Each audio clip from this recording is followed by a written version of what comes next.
अस्सलामु अलैकुम वरहमतुल्लाहि वबरकातुहू व मग़फ़िरतुहू। मैं आपका दोस्त मोहम्मद मक़सूद हाज़िर हूँ अपने चैनल बाग़े मदीना यूट्यूब पर।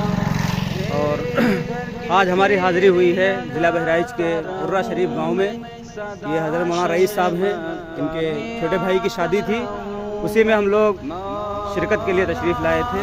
माशाल्लाह निकाह वगैरह हो चुका है और दावत वगैरह भी हम लोग खा चुके हैं। अब टहलने घूमने निकले हैं।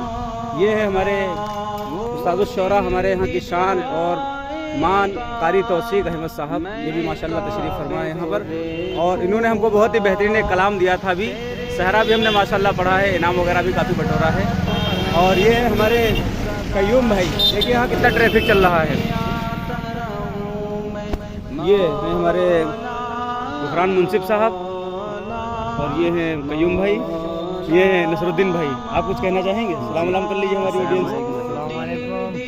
ये कयूम भाई, ये है मौलाना गुफरान मुंसिफ साहब हैं, हमारे चचा, जो इत्तेफाक से इस टाइम कहीं मीटिंग में व्यस्त हैं। अल्लाह इनको सलामत व करामत रखे।